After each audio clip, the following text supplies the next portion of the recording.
113A. Pronto.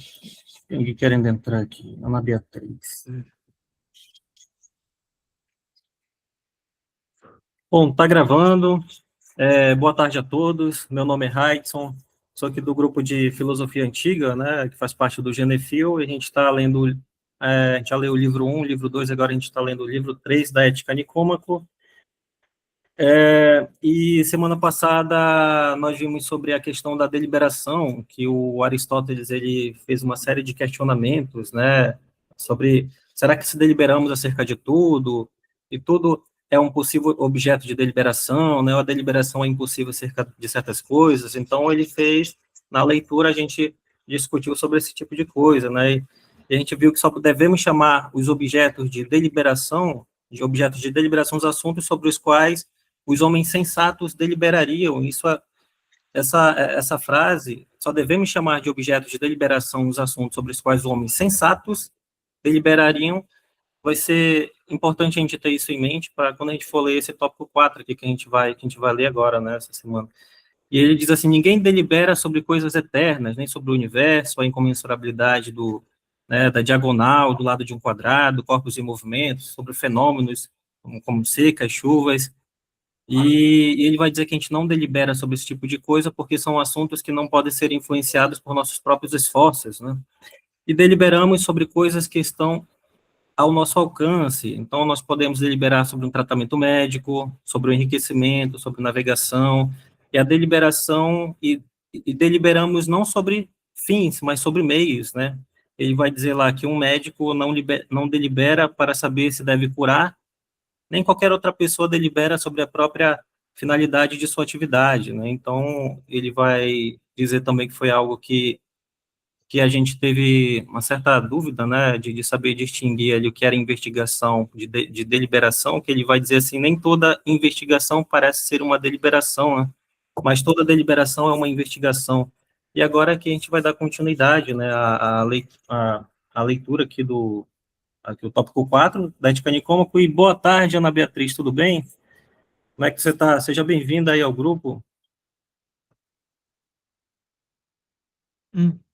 Beleza, fica à vontade, viu? Quiser falar alguma coisa, só ligar o microfone aí, sinta-se à vontade. Esse tópico aqui, ele tem dois parágrafos somente, ele é curto, mas vamos lá, eu vou começar a ler, aí eu termino de ler o primeiro parágrafo, aí a gente vai revezando o próximo que quiser ler, né? Marco Aurélio, é 15, hein? 1113A 15.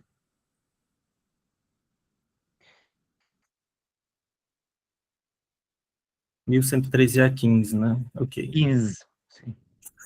Então, vou dar início à leitura aqui. Já dissemos acima que as aspirações têm em vista os fins. Algumas pessoas pensam que aspiramos ao bem real, outras que aspiramos ao bem aparente a cada um de nós. As pessoas que dizem que o bem real é o objeto das aspirações devem admitir concomitantemente que aquilo a que aspira um homem que não o escolhe corretamente não é um objeto de aspiração. Se o fosse, também poderia ser bom, mas pode acontecer que seja mal.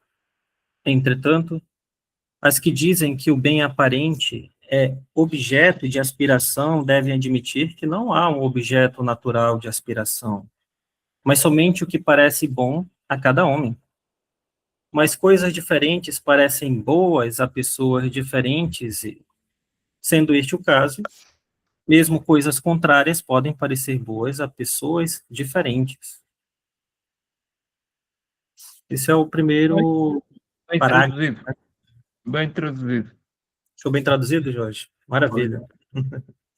Então, aqui, Tem umas coisinhas, mas... aqui ele está fazendo a diferença de bem real para bem aparente, né? Então, como ele diz, as aspirações, elas visam um fim, né? Ao contrário da deliberação, que visa o meio.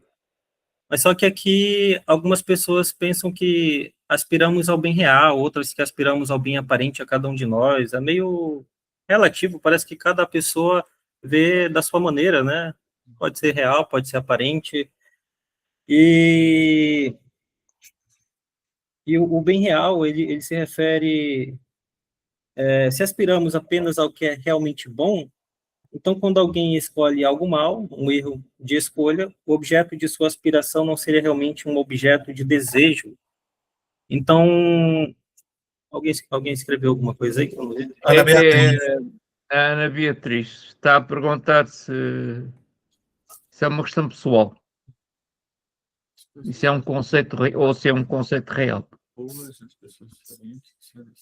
Aqui ele coloca como sendo relativo, né? Algumas pessoas entendem de uma maneira, né? Outras de outra.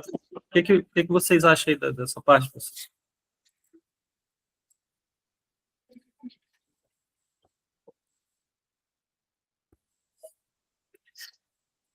Ah, um gato. Ah, É. não é gato, é cão. Eu Pode falar, Marta. Eu acredito que ele está dizendo exatamente isso que você está dizendo, Edson, que o bem, ele é algo que é definido por aquela pessoa que valora o que é bem ou o que é mal. Então, ele diz que essa última frase, para mim, é muito elucidativa, mas coisas diferentes parecem boas a pessoas diferentes, e sendo este o caso, mesmo coisas contrárias podem parecer boas a pessoas diferentes. Como, por exemplo, a pena de morte, ou a não pena de morte, ou a proibição da pena de morte, pode parecer uma coisa boa a pessoas diferentes. Então, algumas pessoas vão opinar dizendo que a pena de morte é uma coisa boa, e os outros vão opinar dizendo que não é. Então, daí o caráter relativo que você tinha destacado antes, né? Lembra também quando até eu fiz questão de destacar, né, que a gente viu na semana passada, que ele diz que devemos chamar de objetos de deliberação os assuntos sobre os quais os homens sensatos deliberariam, né? Então, assim, primeiro ele está dizendo que parece que é relativo para as pessoas, né? Mas só que esse bem real também, ele é real para as pessoas que conseguem enxergar, não de uma maneira confusa, como ele está dizendo aqui, né, mas conseguem enxergar com clareza, é justamente aquelas pessoas que são capazes de deliberar sobre algo, pessoas sensatas, né? Então, se você é sensato, você consegue enxergar o que o bem real realmente significa, né? Ou agora, se você é uma pessoa insensata, né, aí você começa a ir para o lado ali né, do desejo, do prazer, da paixão, que no parágrafo passado ele já diz que uma pessoa sensata não vai para esse lado, né? A gente não poderia estender isso aí como não existência do bem nem do mal, não?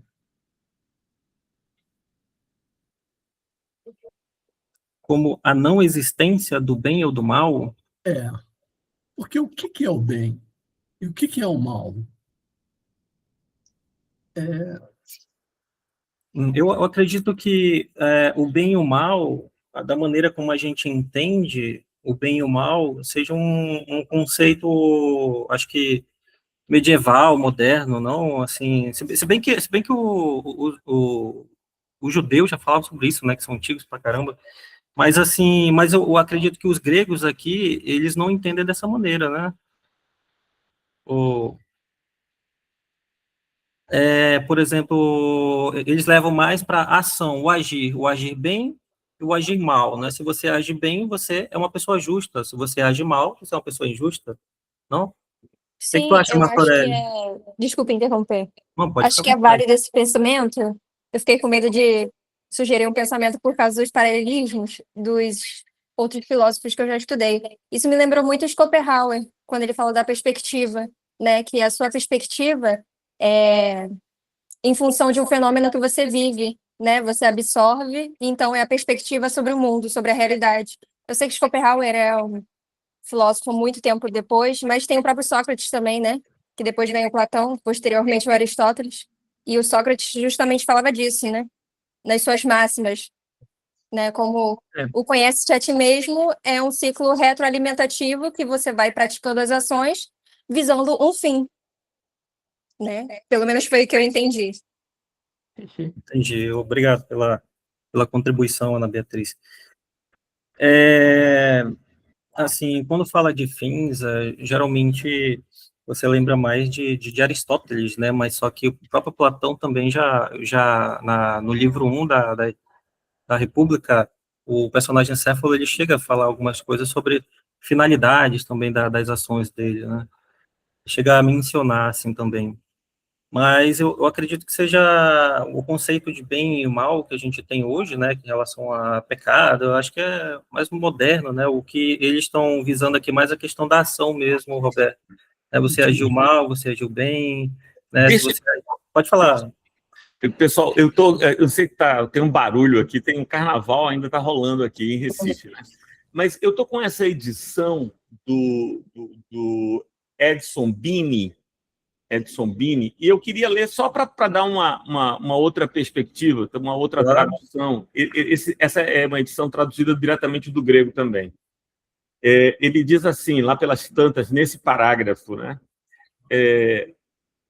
Ele diz assim, porque se fosse, tinha também de ser bom. Deixa eu ler o parágrafo, talvez, não é tão grande assim, né? Talvez valha a pena. A vontade, a aspiração, ao contrário, como foi dito anteriormente, tem a ver com fins. Alguns sustentam que o que é aspirado é o bem, ao passo que outros acham que é o que parece ser bem. Então, aqui a gente tem uma dicotomia entre o bem e o que tem aparência de bem. O que você aspira é o bem ou o que você aspira, o que te parece ser o bem? Aqueles que afirmam que é aspirado é o bem, ou seja, que o bem é um objeto da vontade, são obrigados a admitir, como consequência, de que o objeto da aspiração daquele que acolhe incorretamente não é o objeto da vontade, aspiração, porque se fosse, tinha também de ser bom.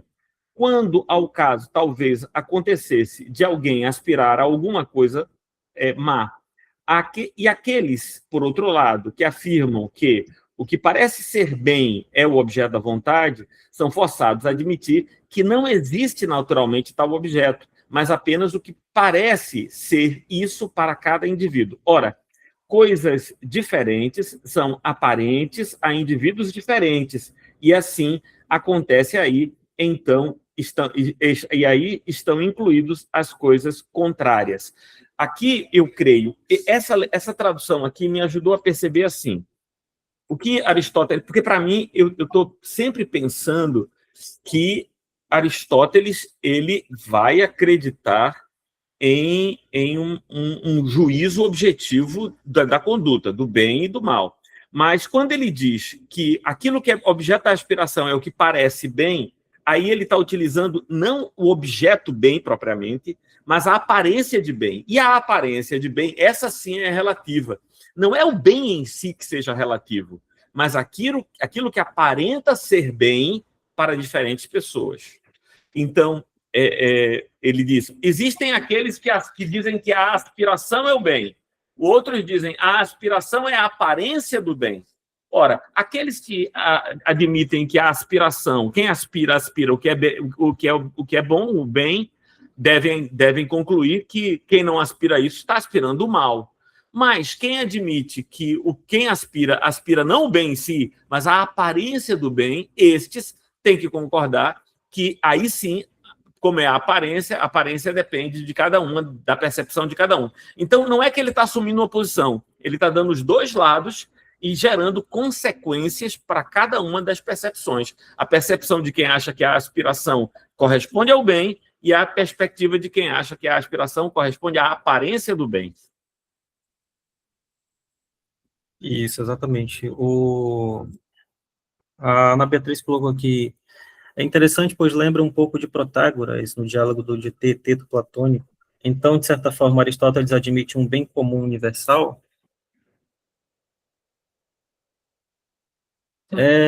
Um bem comum, ele já fala isso desde o primeiro livro, né? Ele fala sobre um bem comum, né, as pessoas, elas que a ciência política é uma ciência que que visa o bem do homem, né, o homem coletivamente, porque o homem é um animal social, né, isso que ele fala lá no livro 1, então eu acredito que sim, Ana Beatriz. É exatamente isso que o Martorelli falou, né, ele não está assumindo uma posição aqui.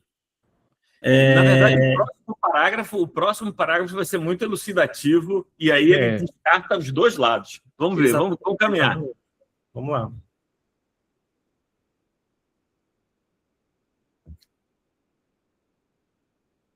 Alguém quer ler esse próximo parágrafo aí? Harrison. Quer ler, Martorelli? Posso ler. Se estas inferências não satisfazem, devemos então dizer que o objeto da aspiração, no sentido absoluto e verdadeiro, é o bem real. Mas para cada pessoa, o objeto de aspiração é o bem aparente. Logo, devemos dizer que o homem bom aspira aquilo que é verdadeiramente um objeto de aspiração, enquanto qualquer coisa ao acaso pode ser um objeto de aspiração para o homem mau, da mesma forma que, no caso do nosso corpo, um homem sadio acha realmente os alimentos saudáveis melhores para a saúde, mas outro regime qualquer pode ser saudável para um homem doentio. O mesmo raciocínio se aplica às coisas amargas e doces, quentes e pesadas, pois o homem bom julga tudo corretamente. E em cada classe de coisas, estas lhe parecem o que realmente são. Com efeito, cada tipo de pessoa, conforme o seu caráter, tem suas próprias ideias a respeito do que é nobilitante e agradável. E talvez o homem bom difira dos outros, principalmente por ver a verdade em cada classe de coisas, sendo ele, por assim dizer, a norma e medida do nobilitante e agradável. Em relação à maioria das coisas, o erro é aparentemente devido ao prazer, pois esse parece um bem, embora não o seja. Por isso, escolhemos o agradável como bem e evitamos o sofrimento como um mal. Aqui ele já assume mais uma posição, né? Cara. E ele saca um conceito bem complicado. Que é o conceito de homem bom. Esse é um conceito pau, né? Homem Exato. Bom é um conceito complicado. O homem bom julga tudo corretamente. Quem é o homem bom? E aí a gente vê... Quem é que aspira o bem? Para resolver o problema que a Ana Beatriz tinha levantado no parágrafo passado. Aristóteles estava dizendo no parágrafo passado que algumas pessoas acham que a aspiração que eles têm é a aspiração do bem, logo, quem não aspira isso está desejando o mal, e há outros que dizem que aquilo que se aspira é a aparência do bem. Logo, mesmo pessoas que têm aspirações contrárias, não poderiam ser mal entendidas. Agora, Aristóteles diz que essas duas posições são insatisfatórias, porque ele vai sacar o conceito de homem bom, e aí ele vai associar a aspiração do bem, logo, a um bem absoluto, e esse bem absoluto é aquele que é aspirado pelo homem bom. O problema que Aristóteles não contou para a gente é como saber se um homem é bom. Eu acredito que ele está seguindo uma linha de raciocínio, porque, obviamente, né, isso é óbvio, mas, por exemplo, na semana passada, a gente falou sobre a questão, a gente começou a falar ali semana passada, retrasada, sobre a questão da proairesis, a escolha, né, que a escolha é racional, deliberada e voluntária, né, e ela envolve pensar sobre os meios, né, para atingir um fim. Aí ele começou a falar da paixão do pathos, como a raiva, o desejo, né, que move o ser humano a agir de forma impulsiva, muitas vezes sem reflexão ou controle racional. Então, eu acredito que esse homem bom que ele está se referindo aí é justamente o homem que é capaz de deliberar, porque, né, na semana passada a gente viu lá que o homem insensato, esse não é capaz de deliberar nada, né? Porque ele é insensato, ele é movido a paixões, a desejos. Agora, o homem sensato, não. O homem sensato é diferente, né? Ele já é capaz de deliberar, né? Mas só que ele não libera sobre tudo, né? Mas, porque é impossível, né? A gente só pode deliberar sobre aquelas coisas que a gente pode alcançar, como a gente mesmo viu, né? Então, eu acredito que o homem bom é justamente esse homem que é capaz de deliberar sobre certos assuntos que ele diz aí, né? É o homem que é capaz de escolher o exato. Krinen orthos, aquele que escolhe o exato, o correto. É a partir daí que se conhece o homem bom. É a partir daquilo que ele decide. E o grego está aí, né? Para quem queira, está o juízo correto, o juízo exato. Portanto, não conhecemos o homem bom a partir da sua definição enquanto homem. Conhecemos ou reconhecemos o homem bom a partir da exatidão, para falar de uma forma equívoca, ou da retidão do seu juízo. É o inverso. E isso é muito aristotélico. É a partir daquilo que acontece, não a partir daquilo que se define. A definição, caráter supostamente ontológico aqui não vai vencer. Vence sim. Não é a ideia, é o juízo. O juízo. O juízo, né, Jorge? É o ser capaz, o juízo, atenção, a capacidade para o krinen significa, e o orthos, não é? Portanto, o ver correto, enfim, não é bem, mas é o decidir correto. É a partir daí, é esse decidir correto que prova o homem bom. Não que se define um homem bom e por isso ele julga correto. Não, ele julga correto. E isso prova a sua natureza boa. É assim que ele vê as coisas. Todo o resto depois anda aqui num jogo de diferir, de afere, a maneira como as coisas se diferenciam umas das outras, do que se vê e tal. E acaba por terminar isto com o problema do prazer, que era aquilo que o Marta dizia. O prazer é hedônico.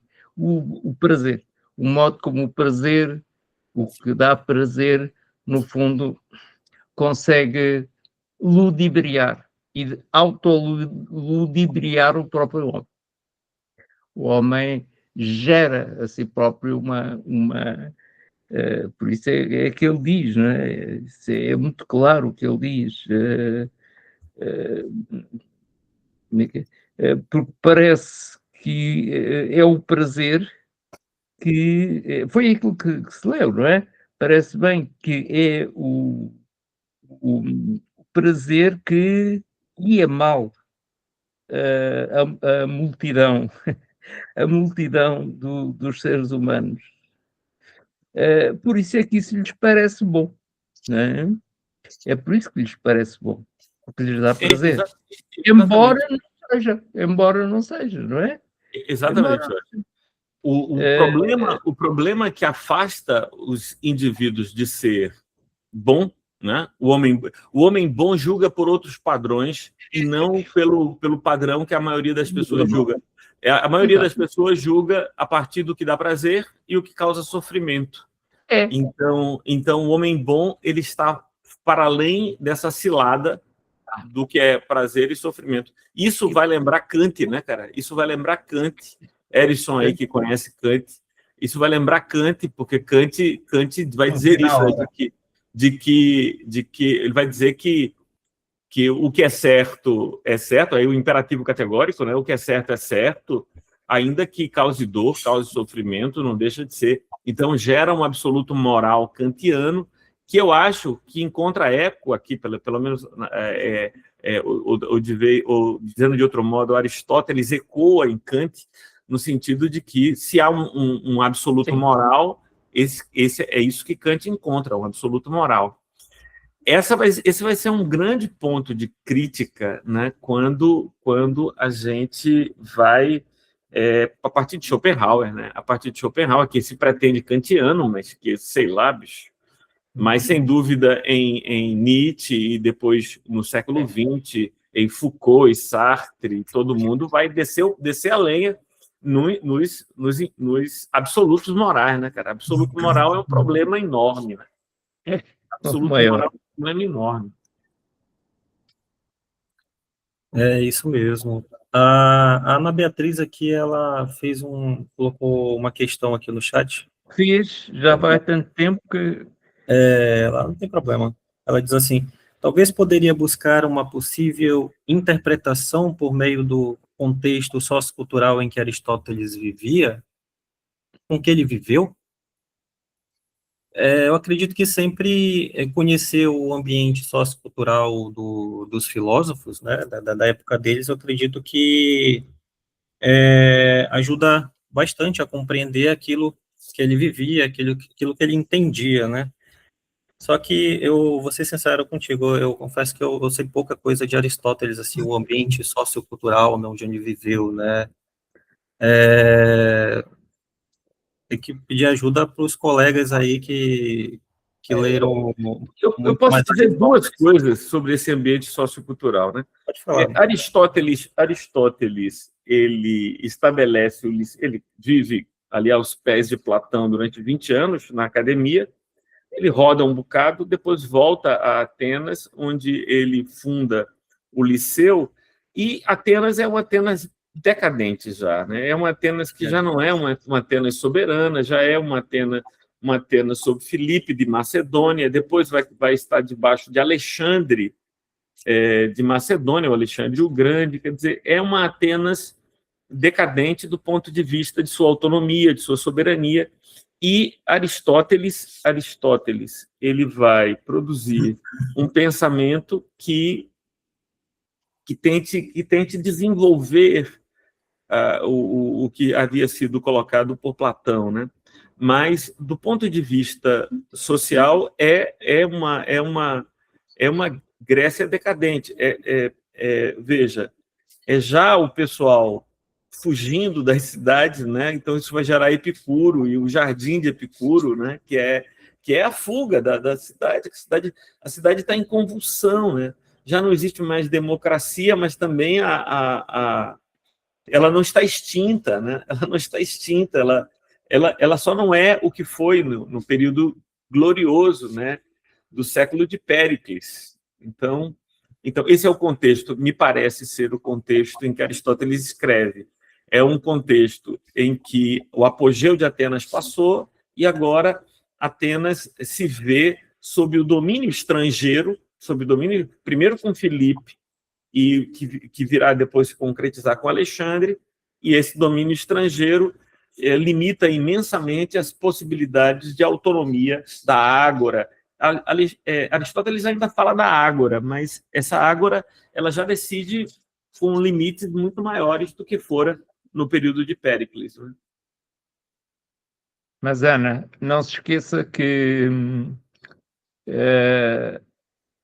Aristóteles continua a ser um aristocrata. Sim.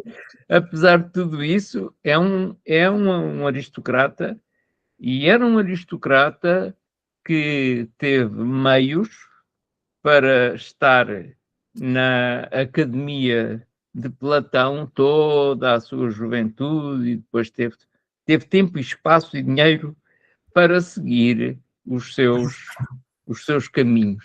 Não é tão socrático quanto Platão, mas Platão também já não era assim tão socrático quanto isso, não é? Mas soube gozar a sua vida. Platão soube gozar a sua vida. Saiu caro, mas Aristóteles também. Mas são pessoas da aristocracia. Sim. Contrariamente a Sócrates, que esse coitado bem se gabava de ser plebeu. De maneira que... Mas não esquecer este caráter aristocrata, que nesta altura ainda é. Não há decadência ainda completa, mas vai haver. Diógenes dizia que o verdadeiro discípulo de Sócrates era ele, né? Diógenes, o cínico. Ele dizia que o verdadeiro discípulo de Sócrates era que Platão tinha elitizado Sócrates, né? Platão Sim. tinha elitizado Sócrates. Quando eu leio Platão contando como é que Sócrates se comportava, andava descalço o tempo todo, né? E eu fico pensando assim, por que Diógenes acha que ele é que é o verdadeiro discípulo de Sócrates? Mas bora lá, vamos tocar o barco. Sócrates também era limpo como os outros atenienses em princípio. No entanto, aqui para nós, e admitindo a linguagem, também era porcalhão. Fisicamente era uma pessoa mais suja, mais porca, porque também não tinha condições para isso. Portanto, não vivia com o cão, mas ia lá perto. Pronto. O Trasímaco chamou ele de ranhoso na República. Correndo o nariz aí pro seu ranhoso. Estes não. Estes são pessoas muito limpinhas. Não tem Aristóteles, Platão, são todos muito limpinhos. Os outros, que vieram depois, também eram aristocratas. Alguns quiseram fazer sujos, outros continuaram na limpeza. O cara andava descalço, sujo. No dia que ele resolveu tomar banho, aí uma das pessoas próximas a ele, que eu não lembro exatamente quem era, ainda ficou surpreso, dizendo que o Sócrates estava bonito. Estava belo. No dia, se eu não me engano, é quando ele estava indo para a casa de Agaton, né, no simpósio lá, se não me falha a memória.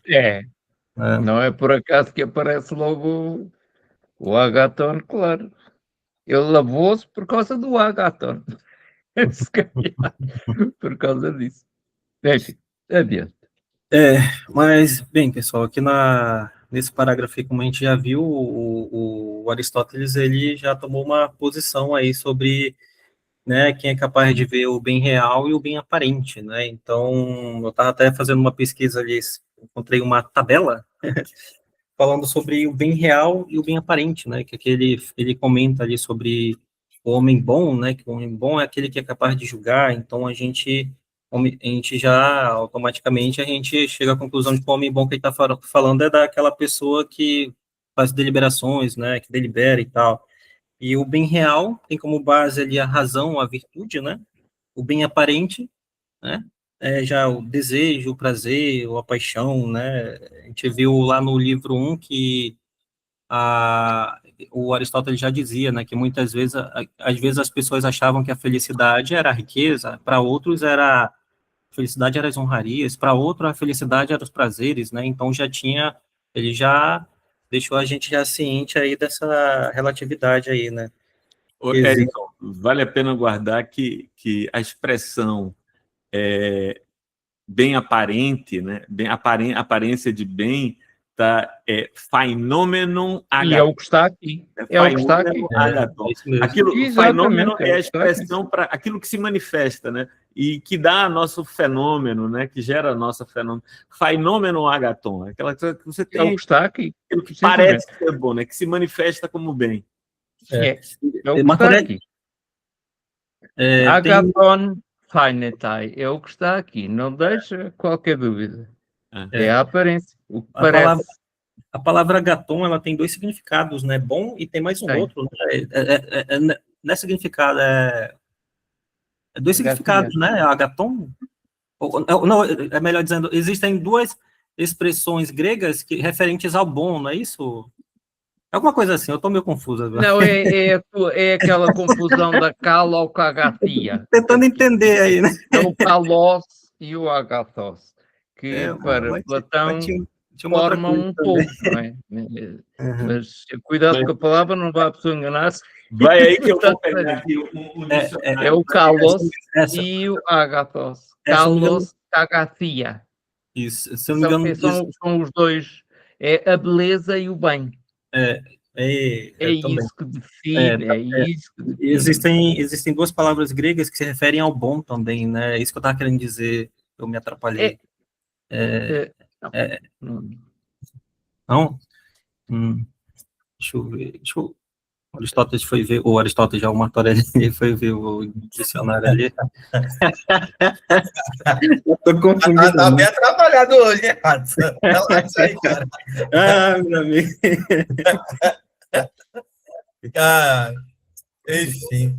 Não, eu tava vendo todo o debate aí, eu tive que dar uma rápida saída para poder, né, carregar botijões d'água, porque a água aqui acabou. Eita. Né? Aí fui lá, na volta você já tinha lido. Chá. O Jorge aí só... Mas sem água não se faz chá, né, Jorge? Tem que... E aqui no Brasil, a água que sai da torneira não é uma água potável, né? Você não toma a água que sai da torneira. Não convém. Aqui também não convém. Aqui eu estou com um dicionário, esse é um dicionário meio limitado, que é o dicionário de grego koiné, né? Mas ele está aqui, agathos. Agathos, bom no sentido moral, bom em termos de valor, generoso, agathon é o bem, o que é bom, agathá, bens, posses, também pode falar de posses, coisas boas, boas obras. E aí ele vai citando textos do Novo Testamento, onde a palavra agathon, agathos, aparece aqui e tal, mas eu acho que um outro sentido é interessante, esse sentido, né, de generoso, né, do indivíduo que é generoso, que faz o... Mas é outra coisa, o Marco Aurélio já não estava quando disse isto, aquilo que se estava aqui a falar é a relação entre kalos e agathos, é kalokagathia, não é? É por isso que se fala nisso, a confusão era essa, não... Há um sentido realmente em Platão para bem que é agathos, não é? E há o kalos, não é? Que é para beleza. E a kalokagathia é a junção dos dois, que para Platão é o topo, porque o próprio bem tem uma beleza e a beleza é inerente ao próprio bem. Isso dá depois uma série de a ideia de belo e a ideia de bom sempre parece ter uma correlação, uma intersecção entre as duas, né? Sim, mas não... Sim, diz. Eu não sei onde, né? Mas eu acredito que é Platão que fala que é no final do mundo inteligível que se encontra a ideia de bem e a ideia de beleza, não é isso? Exatamente, é a kalokagathia, exatamente, é isso mesmo. Não podemos, depois, que muitas vezes acontece, já agora, mas acontecia muitas vezes que as pessoas tomavam esse kalos num sentido de beleza fenoménica, né? Como fenómeno, não é disso que se trata, não é disso que se trata, não é isso que está aqui em causa. Aquele kalos que fala aqui tem um Jorge sentido de proporção, tem duas, Jorge colocou bem, tem duas realmente palavras para bem ou bom, que é agathon e kalos. Exato. Essas duas palavras designam a ideia. Inclusive no Novo Testamento as palavras também aparecem,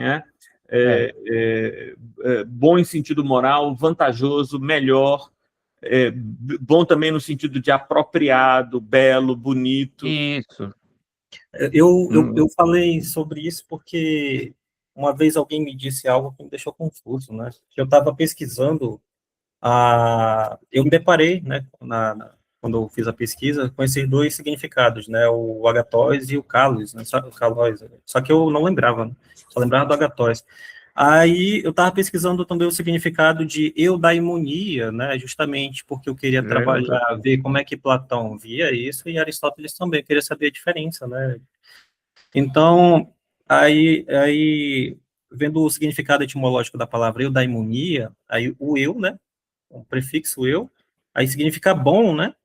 Aí eu falei para a pessoa, disse, bom, agathos, né, agathos, eu falei, então é agathos, ela disse assim, o bom não é agathos, só que a tabela não me falou o que era, né. É outra coisa, não sei o que era, falou que era outra coisa, mas também não disse o que era, aí eu fiquei, não é agathos, aí eu fui pesquisar, então se não é agathos, então é o que, é kalos? Ou a pessoa se enganou, né, agora vai saber. Não, né? Eu acho que é agathos mesmo, não? Não, esse Um bom é daimon te aí, acompanhando, né? Mais ou menos isso. essa Uma questão boa da Eu palavrinha. vejo eu como um prefixo de bom em É várias um palavras. prefixo, é só isso. Eutanásia, que é a boa morte. Isso, é Evangelion, esse que é a boa sentido, notícia, isso mesmo. que é a boa notícia. Eudaimon, que é o bom espírito. Quer dizer, eu tenho sentido de Não bom. tem mais nada, não tem mais nada Em de ser várias isso. palavras Nada. eu tenho sentido de bom.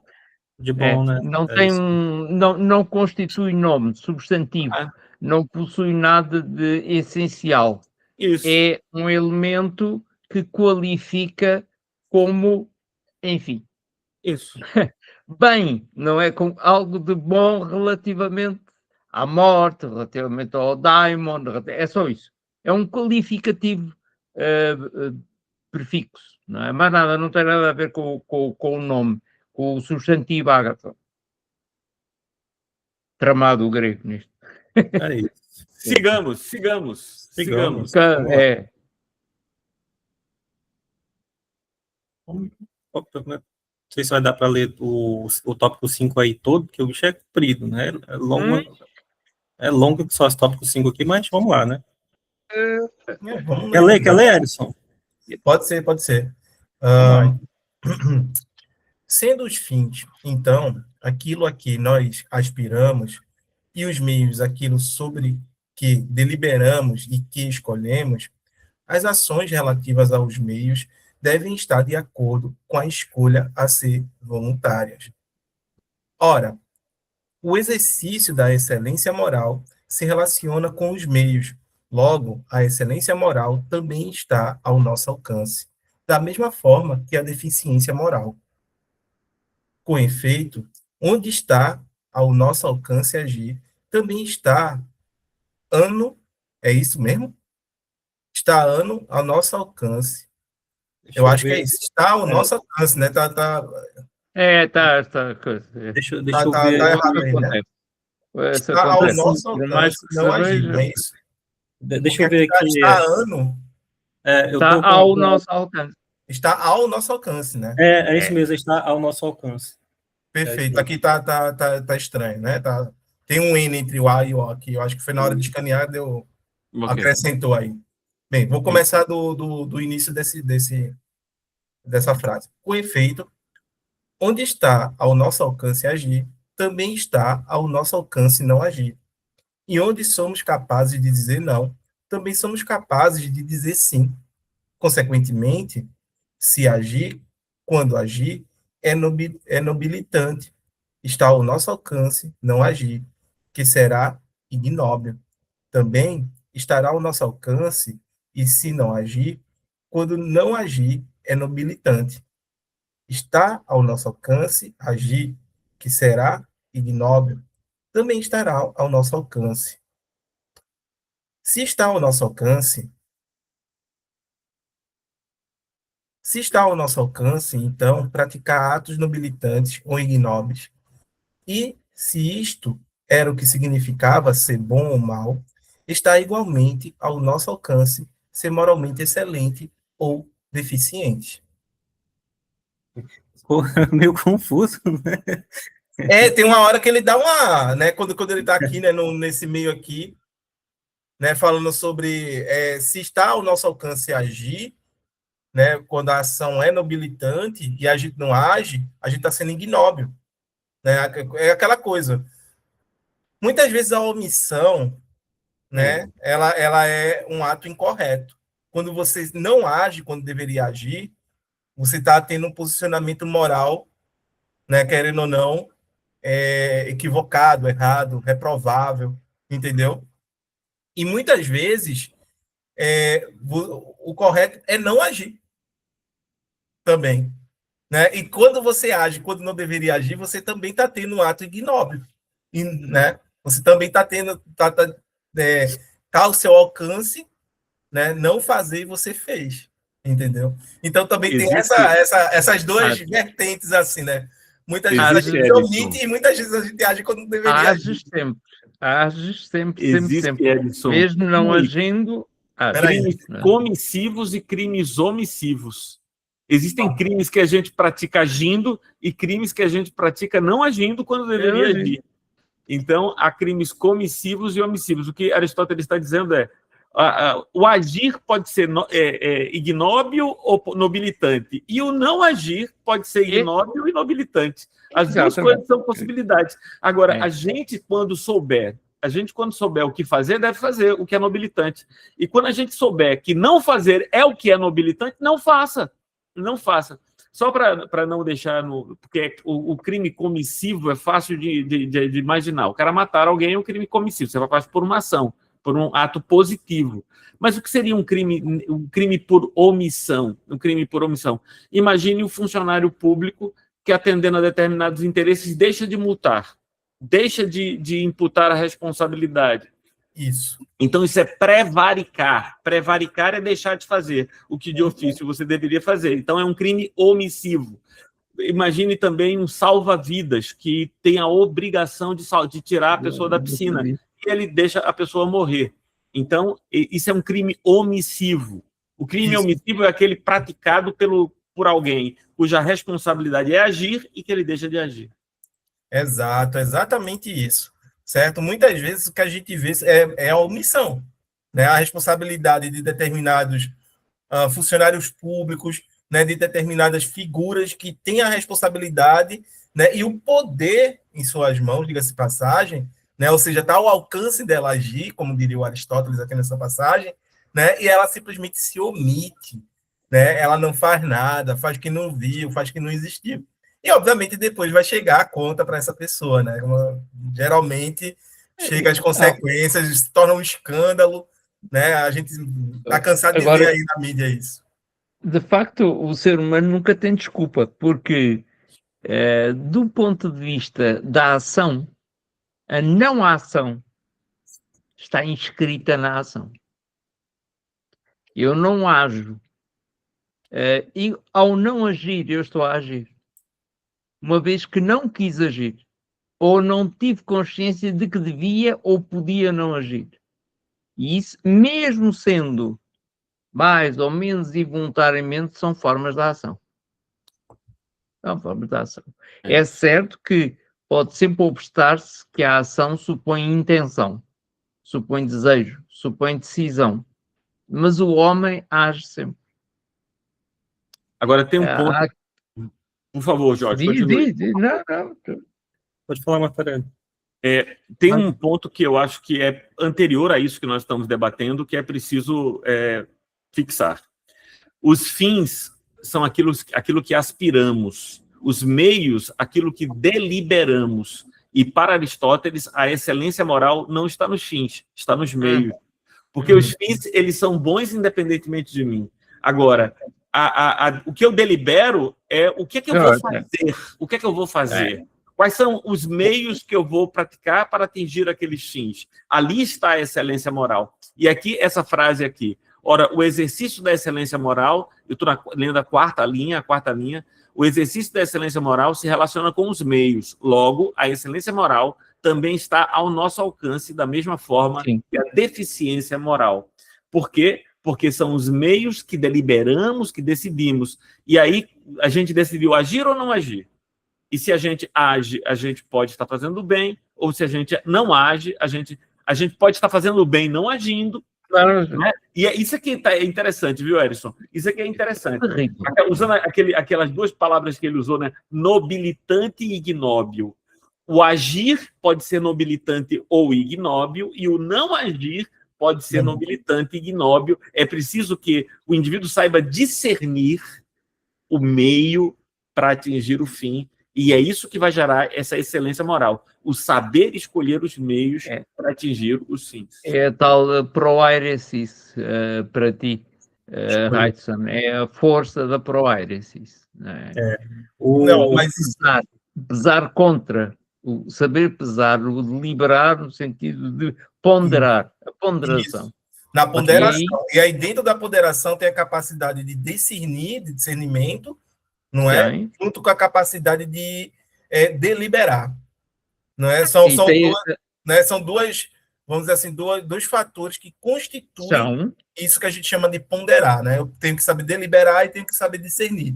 Então, e isso tudo decidir, para quê? Para discernir quais são os melhores meios para alcançar determinados fins, né? a ponderação é algo de absolutamente, é só ver o jus, não é? É só ver a balança, não é? A balança da justiça e o justiça, que realmente o pondus, qual é o pondus meu, não é? Qual é o meu, por onde é que vai o peso? E eu vejo que isso, com franqueza, de uma ponto de vista, é absolutamente imponderável. Não vejo possibilidade alguma de decidir a esse propósito. Alguma. E, portanto, a deliberação dependerá realmente de um discernimento, mas esse discernimento vai além do racional. Vai além do racional. Não me perguntem de onde é que vem. Não sei se é iluminação, se é revelação, do que é. Ou se não é nada. Isso é um mero acaso. Não faço ideia. Por isso é que eu dizia ao Marco Aurélio aqui há 3 semanas atrás, Deus me livre está a decidir. Porque eu não consigo ponderar. Não sei qual é o peso relativo de nada daquilo que me é apresentado. Eu não sei julgar isso. Não posso. Posso fazê-lo em função de leis estabelecidas, que são consuetudinárias, são decididas. Isso tudo é blá blá. É blá blá que nós tomamos naturalmente como sendo lei, como fazendo lei, melhor. Mas julgar, ponderar, discernir, acho uma coisa, mas nós fazemos aquilo que podemos dentro da nossa excelsa racionalidade. Mas realmente não vejo possibilidades. Estou a dar-vos aqui, isto é uma postura, como se diz, não é? Um ponto de vista que eu tenho acerca de todos estes assuntos. Não vejo possibilidade alguma sequer de decidir conscientemente. Não vejo. E por isso é que eu vos dizia, mesmo que eu não haja, eu agi não agindo. Eu agi, não agi, não. Nada a fazer. Isso eu agi de forma inconsciente, quer dizer, não, né? E Luther King, né? E Luther King já tinha essa ideia, né? E que vem lá do Gandhi, né? Quem se omite quem silencia diante da opressão, escolheu o lado do opressor. Com certeza. Né? Então, é claro, quando você silencia numa situação moral, então você está tomando um lado, você está tomando uma posição, ainda que você nada faça, né? É isso. E a palavra direito vem dessa balança que o Jorge falou, viu? É porque os dois pratos da balança, quando o fiel da balança está reto, é que a gente sabe quanto pesa cada coisa, né? Reto, latim rectum, terectum, direito. Direito vem da palavra rectum, que é o fiel da balança apontando para o centro. É o fiel da balança, exatamente. Esse lado eu não vejo com franqueza quando se fala nestes aspectos, como aquilo que nós estamos neste momento aqui a ver. Eu penso com muita frequência no equívoco brutal que consiste em nós continuarmos há quem continua a achar que a reta razão, para ser um bocadinho cartesiano, a reta razão é um absurdo, porque no ser humano isso é impossível. O ser humano é, por definição, o contrário disso. Será, Jorge? O ser humano é, por definição, a incorreta razão, que sabe compensar com outras razões. Sobre a reta razão, o Aristóteles ele chegou a dar um spoiler no livro 2, mas ele vai abordar isso no livro 6, né? Assim, existe um autor chamado Henry David Thoreau, né? Turro. Ele escreveu uma obra chamada Desobediência Civil, que ele, na época dele ele se recusou a pagar imposto, né? Ele acreditava que ia financiar guerras, ia financiar trabalho escravo e um bocado de coisa aí, né? E foi preso por causa disso. Mas assim, ele se recusou, fez a escolha dele, né? Ele fez a deliberação, né? Ele teve uma capacidade deliberativa ali, deliberou, né? E que antecedeu a escolha dele. Mas enfim, o que eu achei curioso também Eu tive lá em Walden, onde o lago em que Turro morou e escreveu esse livro. Que maravilha! Eu estive visitando Walden. Que maravilha!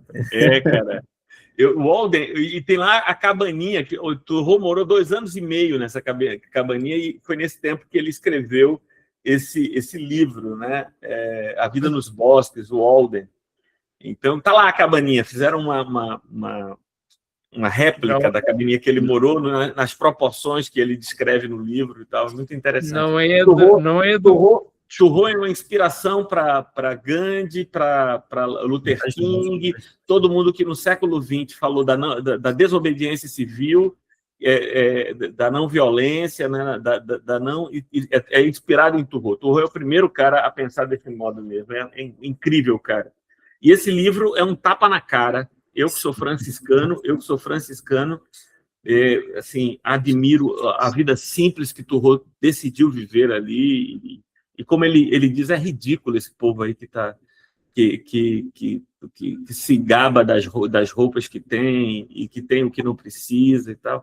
Turro é uma figura interessantíssima. Ele tem uma frase que eu acho muito, muito interessante. Ele diz assim: deve um homem, sequer por um momento, renunciar à sua consciência em favor do legislador, né?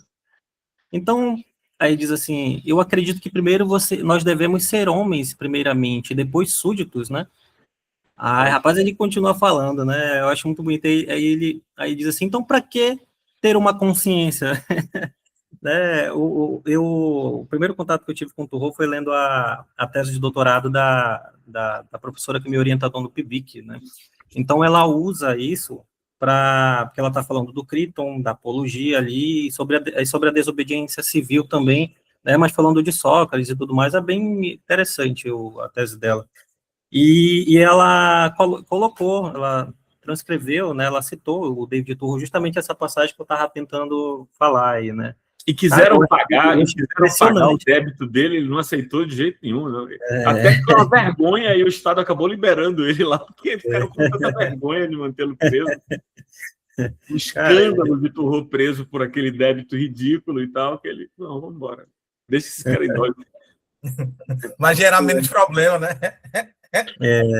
Cara, é fantástico. E era o caso de Gandhi preso, velho. Toda vez que Gandhi era preso, criava um tumulto. Manter Gandhi preso era muito caro pro Estado britânico, né? Era muito caro. E ele foi preso muitas vezes. E ele continuava fazendo política de dentro ali, né? Era uma loucura, cara. Mas bora lá, bora adiante. Essa parte do texto aqui que foi lida, ela me lembrou, eu percebi que o Aristóteles ele trouxe 2 expressões que a gente viu no livro 2, né, quando ele estava se referindo à questão do meio termo, né, ele dizia, a coragem é o meio termo, aí ele falava da deficiência e do excesso ali, né, e aqui ele está fazendo a mesma coisa, mas só que ele está dizendo que você agir bem ou você agir mal, né, isso vai, né, de maneira ignóbil, ou você agir de boa maneira, digamos assim, agir corretamente, isso vai depender da pessoa, né, mas só que aquele que delibera, ele vai ter condições, né, de agir corretamente, né, não é isso que ele está dizendo aqui? Então, ele trouxe essas expressões aqui para colocar nessa, não falando mais de coragem nem nada, mas do agir, né? O agir, o não agir.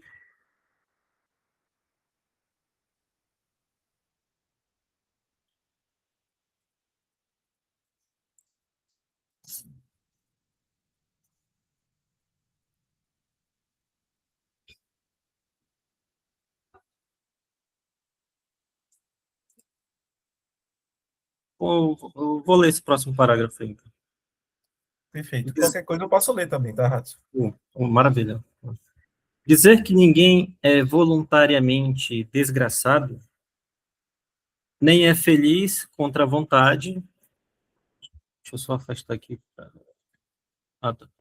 Dizer que ninguém é voluntariamente desgraçado, nem é feliz contra a vontade, parece parcialmente fácil e parcialmente verdadeiro, pois ninguém é feliz contra a vontade. Mas a desgraça pode ser voluntária. Ou então teremos de pôr em dúvida o que acabamos de dizer, e negar que o homem é o originador e o gerador de suas ações, como se tratasse de seus filhos. Mas se é evidente que o homem é a origem de suas próprias ações, e se não somos capazes de relacionar nossa conduta a quaisquer outras origens que não sejam as que estão dentro de nós mesmos, então as ações cujas origens estão em nós devem também depender de nós e ser voluntárias.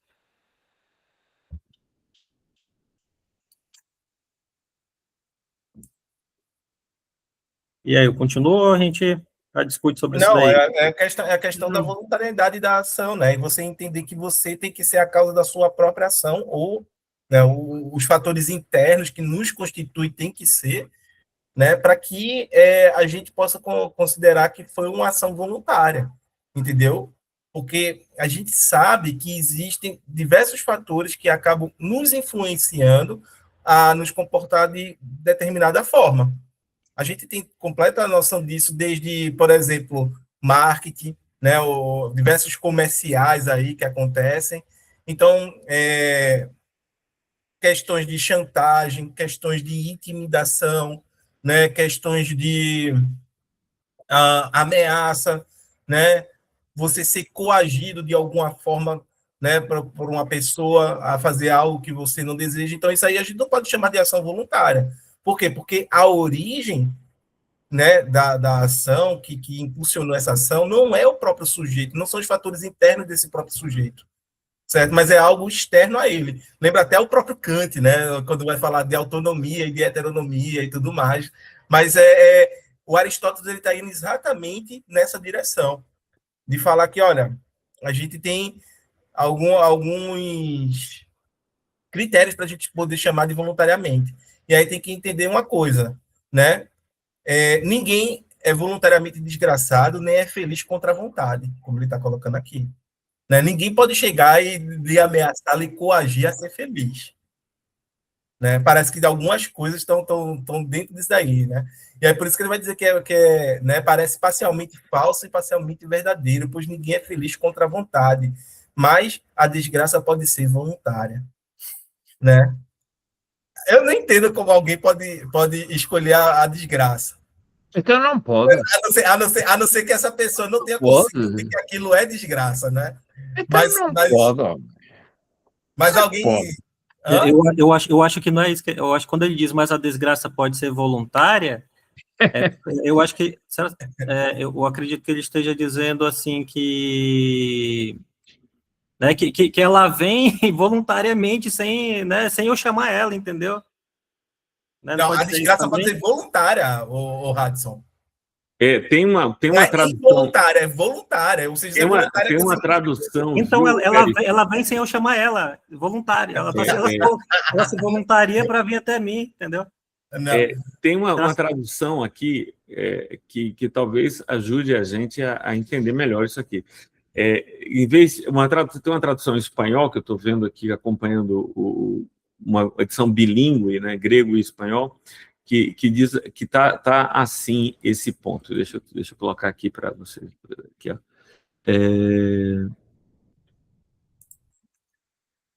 Que ele traduz essa coisa por desgraçado por malvado.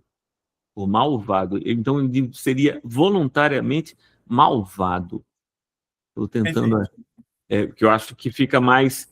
aqui, ó. Dizer que nadie es malvado querendo, nem venturoso sin querer, parece a medida de falso e verdadeiro. En efecto, nadie é venturoso sin querer, pero la perversidade é algo voluntário. Então, ele está dizendo, ele traduziu desgraçado por malvado e perverso. Então, alguém poderia ser voluntariamente malvado. Alguém pode ser voluntariamente perverso. Perverso, então é isso. Então, talvez essa tradução por malvado possa ser mais, nos esclareça mais. E aí, só para matar a saudade, viu Ailson, a palavra por feliz, que está traduzida, é Makarioi. Makarioi, que é aquela expressão bem-aventurado, que é a que aparece no Sermão da Montanha, né? Bem-aventurado aquele que isso, bem-aventurado aquele que... É Makarioi. Legal. Macarioi. É Macarioi ou Macariote? Uhum. Macario, a expressão é Makarioi. Macarioi. Essa tradução que o Martorelli apresentou pra gente, né, fez mais sentido pra mim. Não, agora, assim, engraçado que fica meio confuso, né? Porque a desgraça a gente entende outra coisa, né? Desgraça, aconteceu uma adversidade na minha vida. Isso é uma desgraça. Né? Aí saiu, choveu, chegou em casa todo ensopado, pegou uma gripe em função disso. Não, fuleiragem. Mas assim, falando... Por isso cotejar versões ajuda, né, cara? Cotejar versões, o cara vai pegar uma coisa ou outra.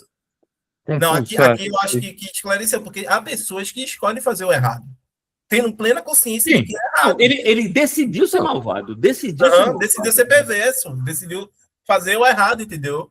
E não foi algo que ninguém o coagiu a fazer, que ninguém o chantageou, etc. Entendeu? Então, há pessoas que são assim. E é aquelas que a gente pode chamar de viciosas, que a gente pode dizer que são pessoas com caráter reprovável, né? São caráteres que a gente olha e tipo, desculpa, mas não dá pra gente abraçar isso daí, não, endossar, né? Tal conduta, como posso dizer, tal costume, tal hábito, né? Então, a gente tem que colocar isso. Há pessoas que escolhem fazer o errado. Claro. Eu estava me lembrando daquilo que a gente viu logo no início do texto, quando ele fala sobre agir por ignorância, mais o pesar, né? Que ele diz que é uma ação involuntária, pois é. E agir por ignorância, mais a indiferença, né? Então, quando você age com indiferença, você não quis agir daquela forma, você agiu por ignorância, mas você não se arrependeu da sua ação, né? Ou seja, de uma vez que você não se arrepende, você escolheu, né? Você fez uma escolha também, né? Poxa, não tô nem aí, eu fiz mesmo, né? Eu não queria não, mas já que eu fiz, então tô escolhendo, né? Eu tô tomando uma posição para mim. Eu não queria fazer isso não, mas já que eu fiz, tô nem aí também, que se lasca para lá, né? Então, agora, realmente, o problema aqui é muito grande, não é? Porque é fácil depois a pessoa pode desculpar-se com a agnóia, isto é, com a ausência de conhecimento, não é? Perfeitamente fazer isso, mas nunca é. Nunca é. Não, aqueles que fazem errado nem desculpa pede.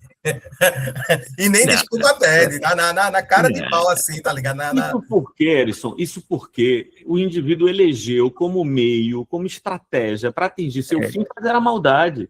Então, a maldade é o caminho necessário que ele tem pelo fim. Agora, o fim é o bem que ele... É aquilo que ele faz, né? Aquilo que lhe parece o bem. E aí, ele escolhe os meios, e é por isso que a excelência moral está na escolha dos meios. A excelência moral está na escolha dos meios.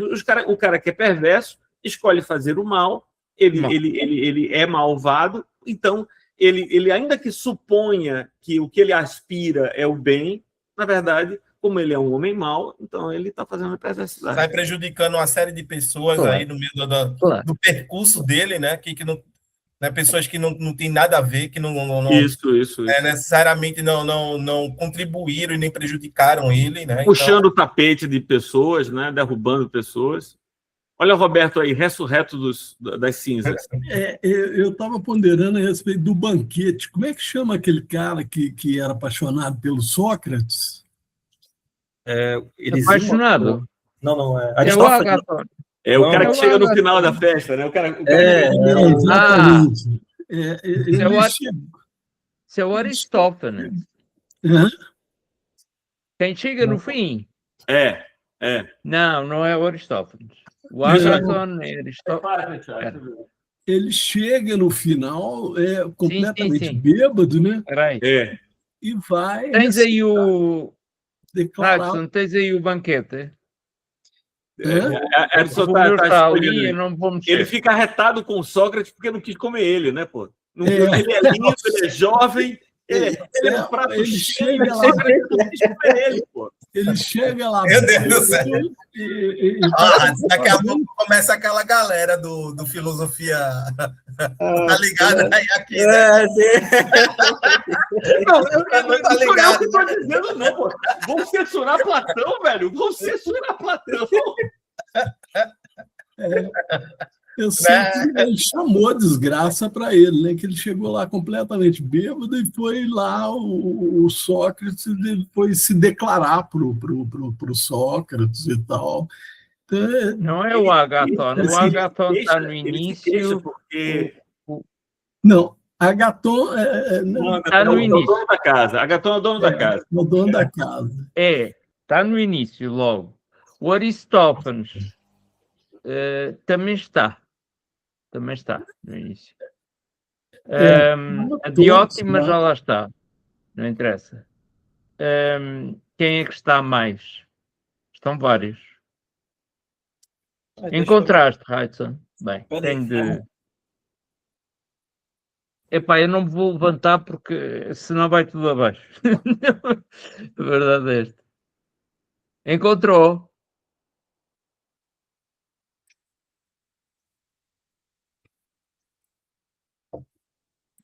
Não estou para me levantar. Achei aqui o banquete. Encontrou? Vamos ver. Pronto. Tá aqui o livro. Vou achar o momento em que ele chega lá. Veja os personagens que Mas reconheço logo. vai lendo aí que eu acho aqui. Estou com paciência. É isso. Alcibiades. É Alcibiades. É o Alcibiades, sim. Que é o puto. É o miúdo. Nós dizemos assim, puto é miúdo. Aqui diz assim, um puto é um miúdo. Deve ter pai de 16 anos. Ou... no banquete, né? Sim, aparece depois. É o Alcibiades. Eu fui explícito demais, foi, cara, nas minhas referências às teses de Alcibiades. Rapaz, lembra até uma galera aí que a gente teve que, né, expulsar de uns grupos aí de estudo porque estavam colocando outros temas, né, É natural, ouve, isso é natural. Não, com assim, o banquete, com o Fedro. Não é natural. Então não é. Era pornografia, Jorge. Pornografia. Era Não, isso não. Pornografia não chega aí. Aqui onde está a dizer, tela. Pode sair daí. Né? Aqui onde está a nossa cara, que o nosso vídeo, aparecer a gente fazendo o ato ao vivo ali, meu amigo. Aí eles. Era um hacker velho doido lá, meu irmão. Isso não.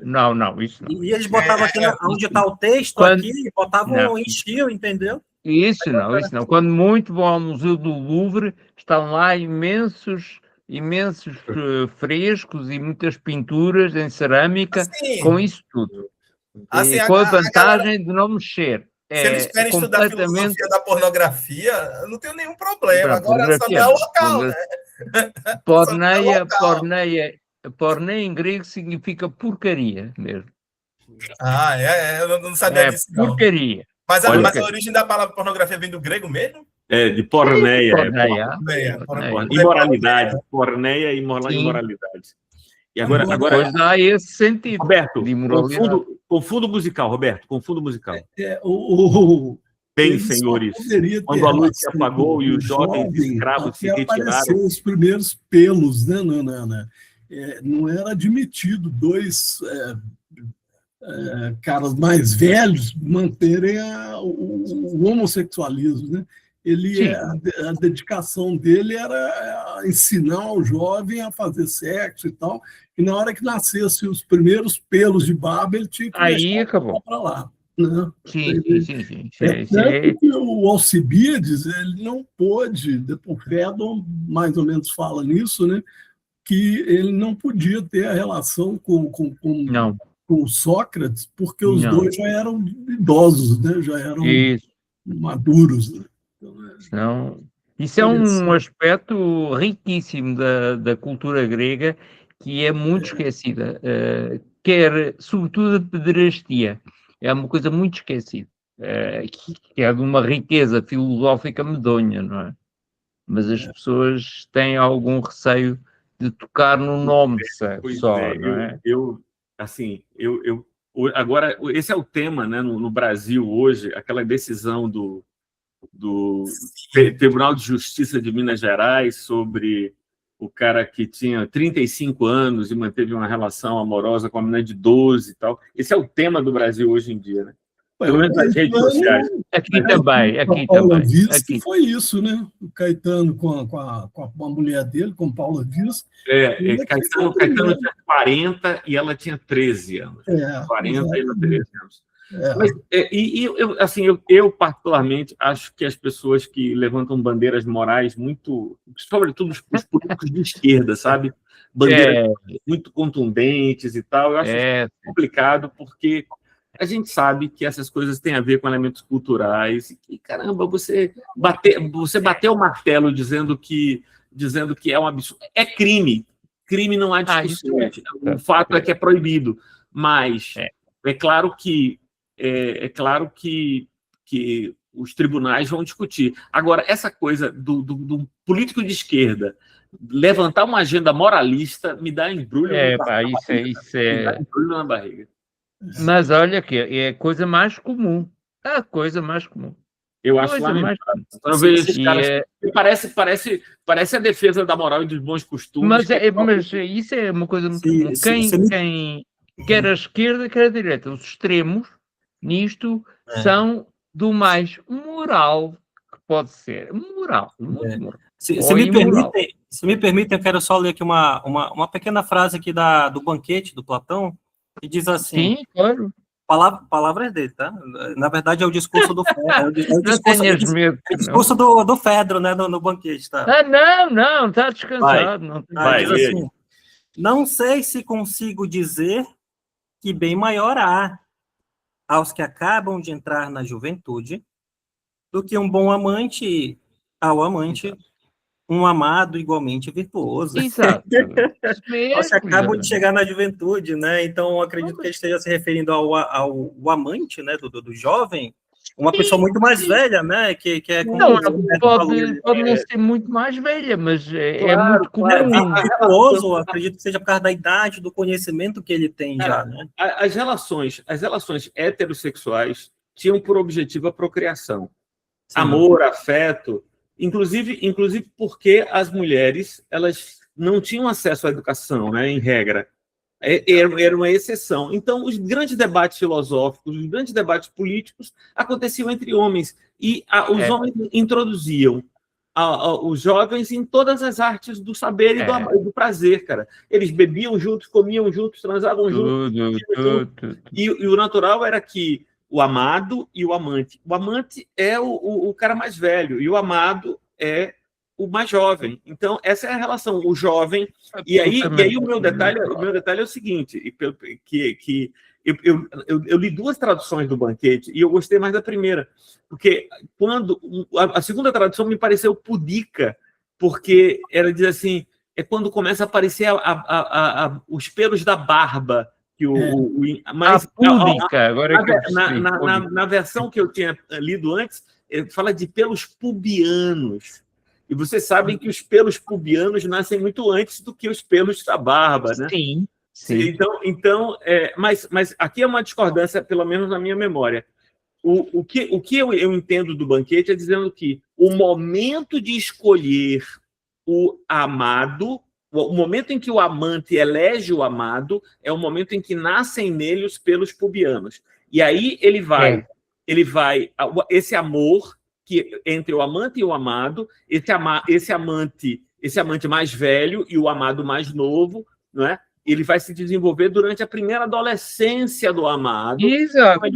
Ele vai ser escolhido ali por volta dos 12, 13 anos. Isso. Vai crescer, os dois, ele vai crescer à sombra do amante, do amante que lhe ensinará tudo. E que coisa mais bela pode haver do que uma amante que entrega-se ao amado e conduz esse amado no caminho do saber, da filosofia. Isso. Que ele está trazendo, né? E a filosofia...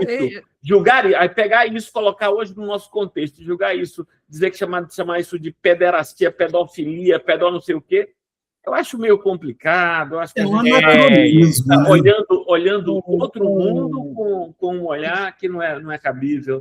Eu acho que é problemático. Eu vou mostrar-vos um livro que é um calhamaço, mas ficam a conhecê-lo.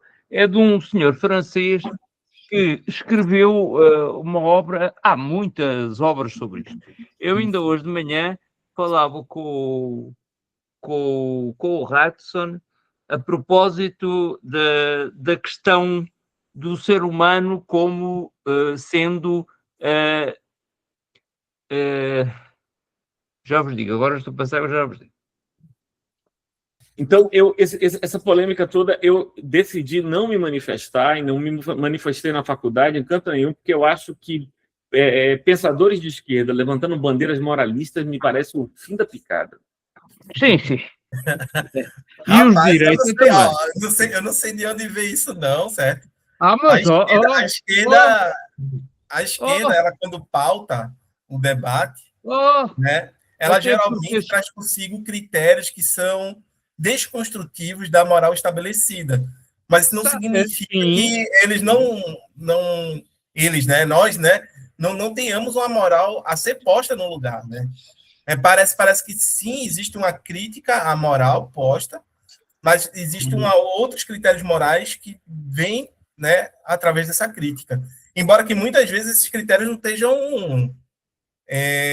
vamos dizer assim, evidentes, não sejam de saltar aos olhos, entendeu? Aquilo que sucede muito aqui em Portugal, isso é clarinho que na água há já uns anos.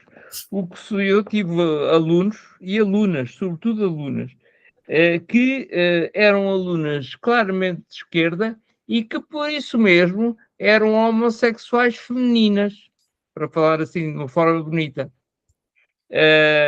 Isso havia.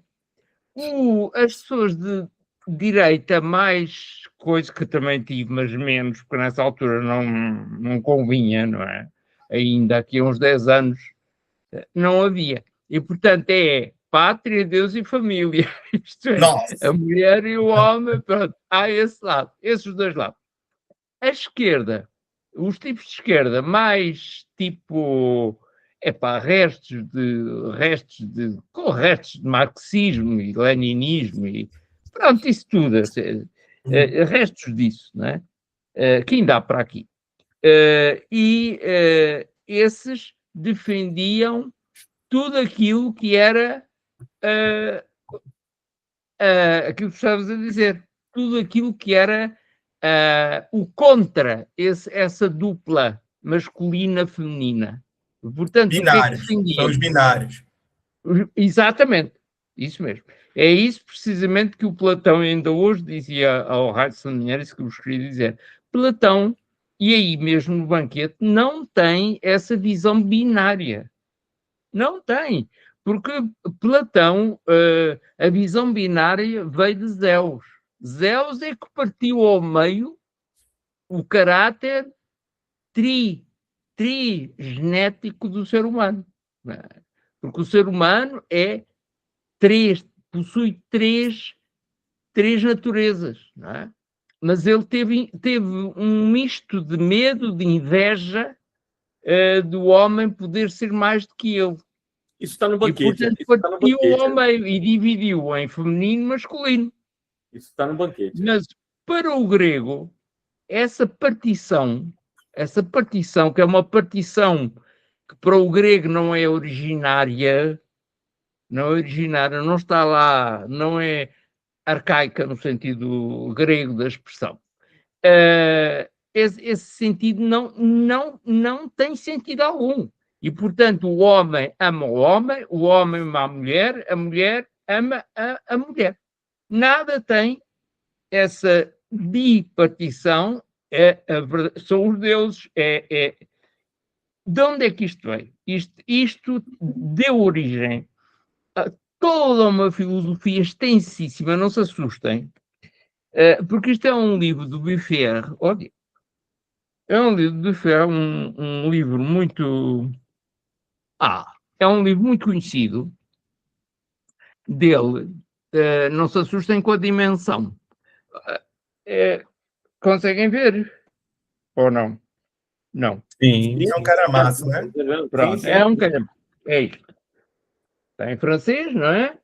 Aliás, o Buffet até escreve muito bem, é um belo francês. Eros adolescent, não é? O Eros adolescente. A pederastia na Grécia Antiga. É assim. É um livro gigantesco. Que é apaixonante. É um livro apaixonante de história da cultura, mas que, no fundo, apresenta aqui, vai centrar a filosofia, para já, vamos dizer deste modo. Mas nós podemos falar, porque, espera aí que eu estou... O que é que aconteceu comigo? Não mexo? Como assim? Tá. Por um lado, situa a filosofia nesse meio, não é? A filosofia nasce dessa natureza tripartida do ser humano. E o que é que se admite por essa tripartição? Que é natural o homem dar-se com o homem, o velho dar-se com o mais novo, porque tem uma função pedagógica, não é? Aquele que leva pela mão, que caminha, não é? Que caminha. Beleza, Martorelli, obrigado pela participação aí, meu amigo. Assim Vejo na terça-feira, hein? Pronto. Até mais, Mas se quiser, um abraço. Olha, pronto. Se alguém domina bem o francês, o Roberto domina bem o francês, ou não? Ô Jorge, isso tudo que vocês estavam comentando aí sobre a questão me lembra um termo que é mancebo. Sim. São os mancebos, exatamente. Esse jovem, o nome que se dá a esse jovem aprendiz, sim. é o mancebo, não é? Em grego é o Kyrios. Kyrios, sim. Curious. Em grego é o Kyrios. O mancebo é o quê? É latino? Ele é o quê? Não, o mancebo é latino. O mancebo eu vejo muito na Bíblia, né? Ali. Sim. Essa E expressão. pior ainda com os padres quando se amancebam. Agora,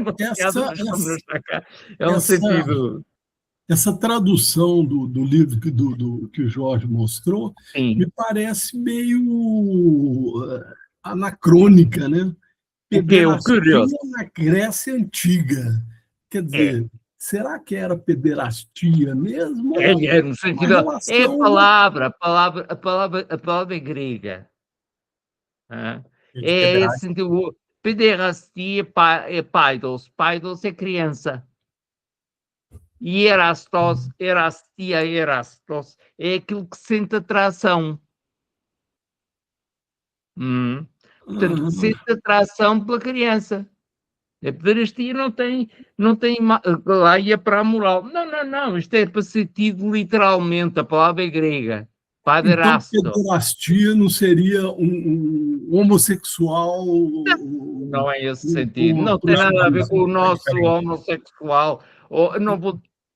estás a gravar isto, não estás? Não, então não posso dizer. Pronto. Não tem nada a ver com isso, com esses... Não. A homossexualidade no mundo antigo é a coisa mais natural desta vida e não tem sequer um sentido... tem um sentido de homoiosis, tem um sentido de semelhante. O semelhante atrai o semelhante e dá-se com o semelhante. E é pela exclusão do semelhante que nasce o interesse pelo diferente. Mas aquilo que está em primeiro lugar é a identidade consigo própria. E a pedofilia? O que seria a tradução de pedofilia? Que já Isso é a outra coisa, isso é, pederastia- outra, é o paidos que é amigo de, é filos, tem atração e é amigo, daí filia, não é? Filosofia, é a mesma coisa. Só que é paidos filia. Paidos filia, uma coisa é filosofia, não é?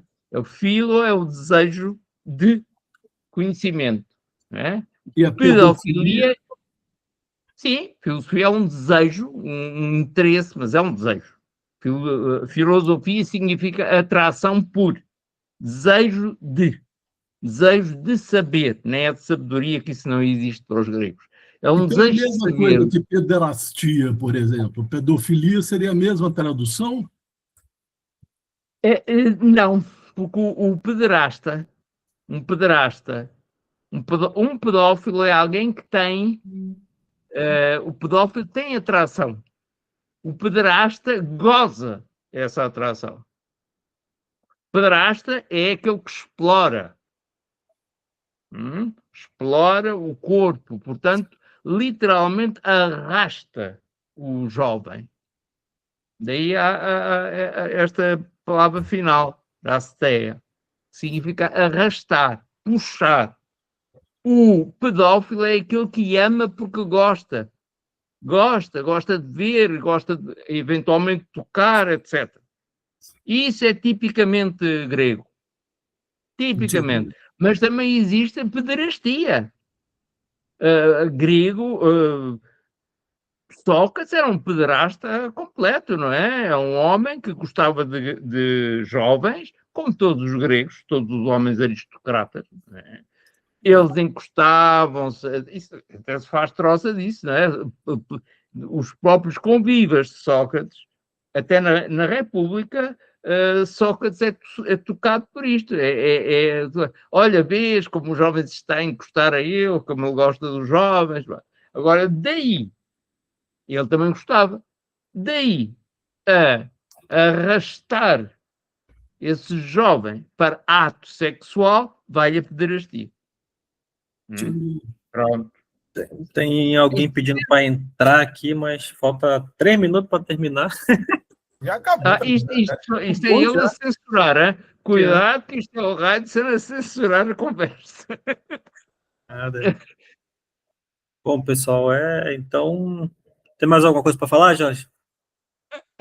Não. Então é isso, Só- pessoal. Poxa, só tenho a agradecer aí a vocês aí por ter participado hoje, ao Marco Aurélio que já saiu, né? A Ana Beatriz também. Mas é isso, o próximo sábado tem mais aí, né? A gente dá continuidade à leitura aí do livro 3 aí. Deixa eu só fechar aqui parar a gravação. Parar.